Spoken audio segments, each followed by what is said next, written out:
When he learns of the Empire's struggle, Dmitri decides the time is right to strike. He moves swiftly to drive the Empire out, toppling one unfaithful Western lord after another. Finally, he descends on Arianrhod, seat of Count Ro, the first lord to betray him. Thus does Edelgard's army begin another grueling march to rescue a different count.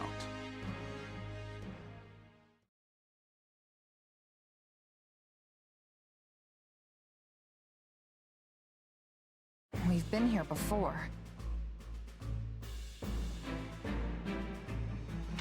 But we were in such a rush to rescue Leonardo that we never got more than a glimpse of Arianrhod. Can't really appreciate the scale that quick. And now we're back to bail it out. If only Claude hadn't hatched his futile scheme. We could have avoided all these needless battles and saved countless lives. Yet, in a more positive light, he handed us the perfect opportunity to show that not even the Alliance and Kingdom together can match the Empire's strength. Too much positivity? Once we crush the army of Fargus, our superiority will be clear for all to see. And will that actually result in fewer casualties going forward? Because that is what would put Her Majesty's heart at ease. I will make no guarantees for matters beyond our control. So long as fanatics are willing to die for the Central Church, casualties are inevitable. We broke the Alliance's siege, and we can break the Kingdom's too. We're lucky it's a stronghold like Arianrhod that's under siege. It shouldn't be half the nail-biter we had to deal with last time. Yes, but last time Count Bergles was in command. For all we know, Count Ro will break like a twig and surrender the moment he hears the first soldier crest the hill. As I see it, we have two options. We can take a direct path for Arianrhod, or we can wait until we scatter the Kingdom troops that are fanned out in the north. It is a most vexing decision. As a professional at staying holed up, I think we should secure the perimeter first and get rid of as much danger as we possibly can. I think she is right here. Time is important. We should be striking fast and hard. We're gonna have to deal with the North after we free Arianrhod anyway. So it makes sense to clear them out now and get it over with. Let's keep both options open and see how the situation unfolds. General Randolph. Yes, Your Majesty. I commend you for holding Arianrhod with what few soldiers you had. Thank you, Your Majesty. I am unworthy of such praise when I failed to prevent the siege. Coordination with Count Ro proved difficult. It was all I could do merely to keep the enemy in check. That alone is commendable. The more foolish man would have rushed to glory and gotten himself and his underlings killed in the process. I have a key role for you in the coming rescue, General. I know you were up to the task. Of course, Your Majesty. My brother and I will give our all. Very good. But do not let your eagerness for victory come at the cost of lives. We have many more battles ahead and must conduct ourselves accordingly. Hey there, Edelgard. Leafing through documents, are we? This is new.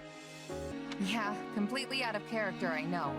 But one of these reports has been stuck in my mind. Back when Count Ro declared fealty to the Empire, other lords committed to doing the same, right? But the moment we left and the Kingdom army marched south, they fell right back in line. It's like they never betrayed Fargus in the first place. Good memory. That's exactly what happened. Houses Elidor and Duval both made overtures to join the Empire. So why is the Kingdom welcoming them back without so much as a wrist slap? Is this another House Gloucester thing where the politics demand it?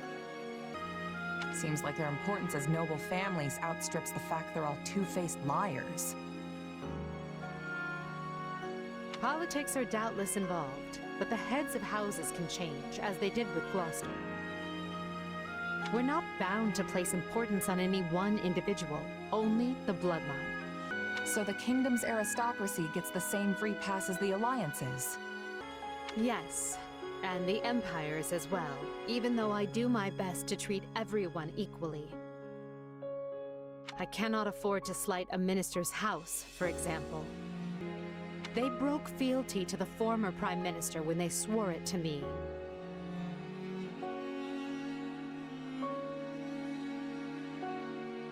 Would you call that treachery? What makes it different from the actions of Count Gloucester? Greed makes it different. And I'd say betraying someone for money is lower than low. That's one way to look at it. I agree that what matters is the reason behind the change of heart. Was it for land? For status? To exact revenge or seize glory? Because I view a betrayal for any of those reasons to be utterly worthless. Yeah, money and vengeance are pretty shallow motives. Well, that's why I'm here. I'm not talking about mercenaries. I'm talking about lords. Each of their decisions has the ability to upend the lives of thousands, if not more. The funny thing is that the decisions of Shez, a mercenary, are changing the lives of millions of people. Fit to lead. I've worked for plenty of nobles in my time. Until now, I couldn't have cared less what it means to actually be one. But then you gave me responsibility over all of these soldiers, and it... well, I guess I'm starting to see the world in a different way. And the people who live in it, too. I see. I admit, your grand designs sail clear over my head sometimes. Most of the time, actually. But that's why I stand by you. I feel like one of these days, something important's gonna rub off on me. And I feel the same. You've opened my eyes to all manner of things I might never have seen otherwise. You are a commoner without the fetters of a family name, wielding your sword directly for me. That's more valuable than you may realize. I'm only doing this to defeat Thasian Demon. What is the Emperor thinking? She promised to protect us. Calm yourself, my lord. They will come. We've received reports of a large army forming to the south of Arianrhod. They will scatter this siege to the wind. I have no doubt of that. They had better.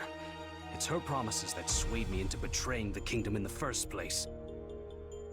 I didn't do this just so my lands could be leveled by the King of Fargus' fiery wrath. The Silver Maiden will keep us safe. She yields to no invader.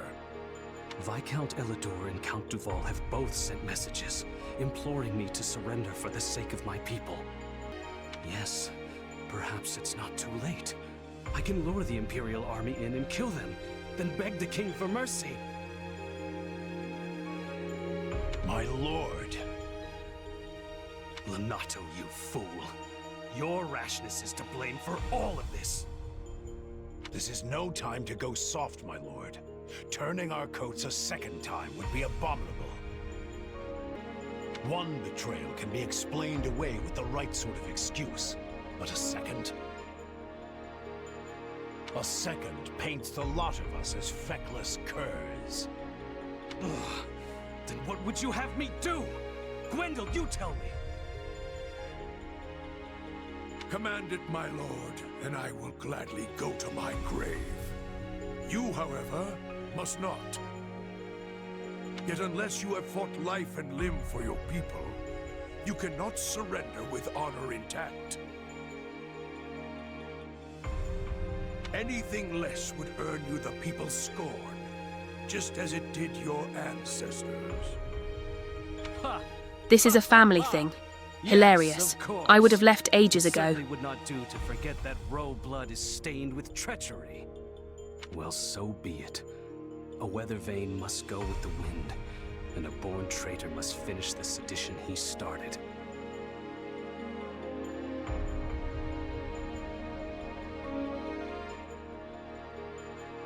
Wise words, my lord. Your people will thank you for this course of action.